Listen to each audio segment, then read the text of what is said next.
Assalamualaikum warahmatullahi wabarakatuh dan selamat sejahtera. Kita akan sambung bagi mata pelajaran Pendidikan Sains Sosial dan Alam Sekitar, masalah pembelajaran tahap 2. So pada minggu ini kita akan belajar unit 9 iaitu kelestarian. Okey, objektif pembelajaran kita pada hari ini yang pertama, murid dapat menyatakan konsep kitar semula. Yang kedua, murid dapat mengenal pasti barang yang boleh dikitar semula. Dan yang ketiga, murid dapat membezakan simbol dan warna tong kitar semula. Okey, bagi kriteria kejayaan pula, yang pertama, murid boleh menyatakan konsep kitar semula. Yang kedua, murid boleh mengenal pasti barang yang boleh dikitar semula. Dan terakhir sekali, murid boleh membezakan simbol dan warna tong kitar semula. Okey, dah bersedia? Jom kita mulakan. Okey, apa itu kitar semula? Okey, kitar semula bermaksud cara memproses bahan-bahan buangan supaya ianya boleh digunakan semula. Di sini maksud apa jua barang yang kita boleh gunakan semula. Tak perlu berlakukan pembaziran, tak payah buang.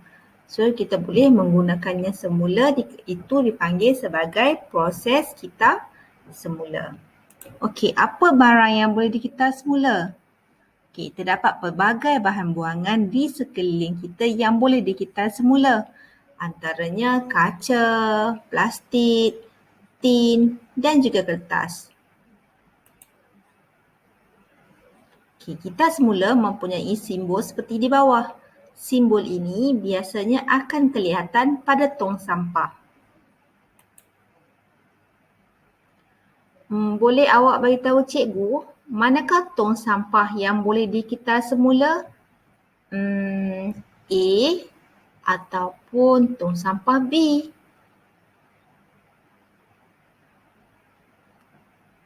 Dah teka? Jom kita tengok jawapan. Betul. Tong sampah A adalah tong sampah yang boleh dikitar semula. Maksudnya apa ya? Jom cikgu terangkan. Tong kitar semula dapat dibezakan mengikut warna-warna seperti berikut. Kebiasaannya yang memang kita guna adalah warna jingga, warna koko dan juga warna biru.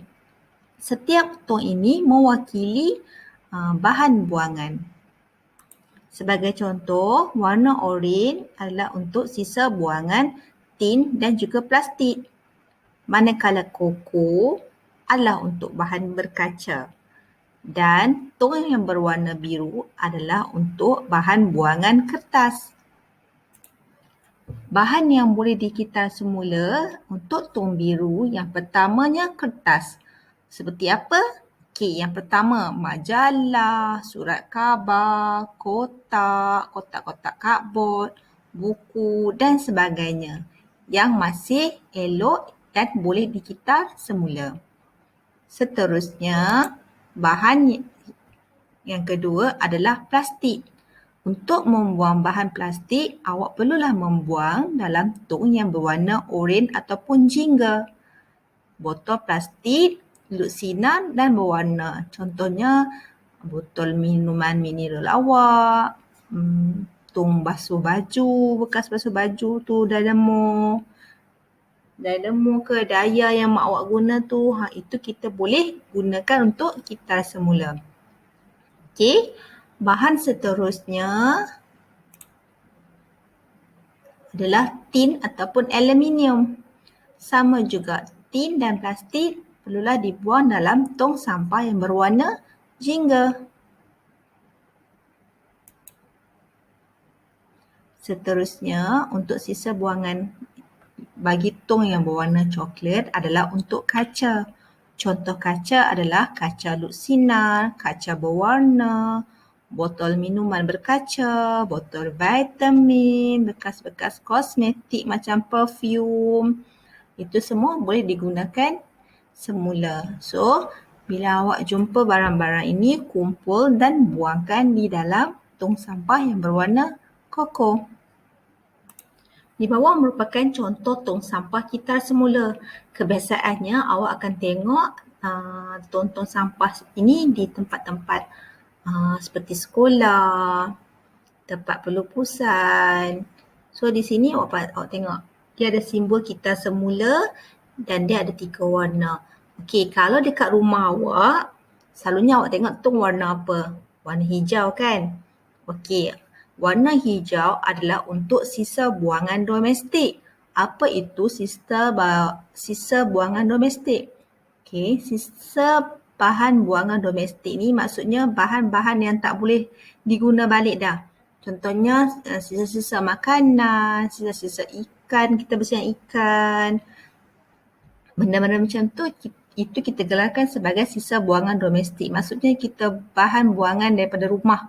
Apa yang kita guna kat rumah, awak masak, apa semua tu macam sisa-sisa makanan yang lebih-lebihan tu, itu kita masukkan dalam tong sampah berwarna hijau yang dikenali sebagai tong sampah domestik. So, bila awak jumpa awak kumpul-kumpul bahan buangan, awak asingkan dulu bahan. Asingkan untuk kaca, asingkan untuk kertas, asingkan untuk tin dan plastik dan masukkan dalam plastik, barulah kita masukkan dalam tong sampah kita semula. Okey, kenapa kita kena kita semula bahan-bahan ni? Yang pertama, kita nak selamatkan bumi. Sebab bumi ni dah penat, dah penuh dengan sampah. Sampah sarap. Okey, kalau awak biasa dengar, program kita semula ni kita lebih dikenali sebagai program 3R. Okey, 3R. 3R. Apa itu 3R?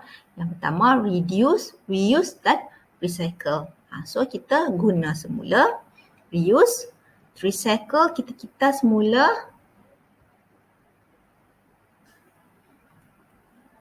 dan kita yang R yang ketiga adalah mengurangkan, reduce, kita mengurangkan sampah. Okey, ini dinamakan sebagai program 3R. Cikgu rasa kita familiar lah dengan tong sampah ni sebab kat sekolah kita pun ada juga tong sampah macam ni kan. Okey, apa kita boleh buat dengan bahan-bahan buangan ni? So kita boleh guna semula, kita boleh buat barang daripada bahan terbuang. Ni antara contohnya lah. Daripada botol plastik kita boleh buat sebagai tempat letak pensel, letak bahan-bahan alat tulis awak. Yang keduanya boleh buat tabung, boleh buat stationery area. So banyak lagi benda-benda yang kita boleh gunakan untuk kita boleh gunakan daripada bahan terbuang. So awak kena reka sendirilah, awak kena fikir apa bahan buangan yang awak ada, apa awak boleh buat dengan bahan buangan tu.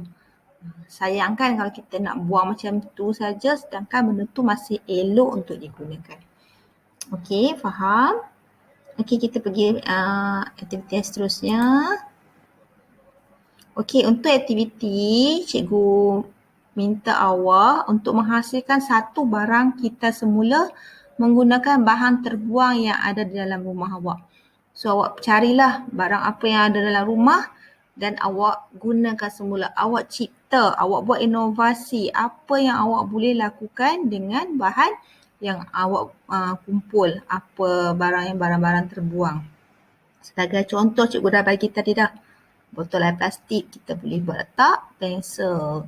Okey, lagi apa? Macam setengah orang tu bekas dynamo ataupun bekas sabun dijadikan sebagai pasu. So tak kisahlah. Awak cipta satu, awak buat satu inovasi, apa yang awak fikir, awak boleh buat dengan bahan terbuang yang ada di dalam rumah awak. Okey? Seterusnya, sebelum kita mengakhiri pengajaran dan pembelajaran pada hari ini, cikgu nak buat sedikit ulang kaji apa yang kita belajar dalam tempoh 10 minit ini. Okey, yang pertama sekali cikgu terangkan apa itu maksud kita semula. Okey, awak ingat tak kita semula maksudnya apa tadi?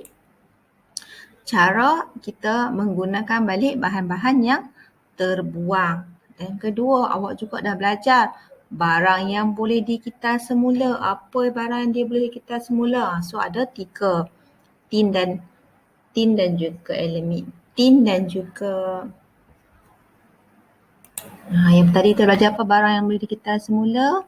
Yang pertama, tin dan plastik, kertas, kaca. So itu adalah barang-barang yang boleh dikitar semula. Kaca tu apa? Botol-botol kaca, botol plastik, kotak, cardboard. Itu semua barang-barang yang boleh dikitar semula. Dan juga awak juga dah belajar warna ton kitar semula. So ada 3 ton warna kitar semula. Yang pertama sekali untuk warna oranye ataupun warna jingga mewakili bahan terbuang iaitu tin dan juga plastik. Yang kedua adalah warna kuku untuk kaca dan last sekali warna biru untuk kertas. Dan jangan lupa untuk ton yang berwarna hijau iaitu ton bahan buangan sisa domestik ataupun sampah. Senang cakap sampah lah. Sampah-sampah yang tidak boleh digunakan lagi. Okey. Cikgu harap awak semua faham dan jelas apa yang kita belajar pada hari ini. Dan jangan lupa melakukan aktiviti yang telah cikgu sediakan. InsyaAllah kita akan berjumpa lagi pada minggu hadapan. Terima kasih diucapkan kepada semua. Cikgu nak ingatkan duduklah di rumah dan jagalah kesihatan. Sampai berjumpa lagi. Assalamualaikum warahmatullahi wabarakatuh. Bye.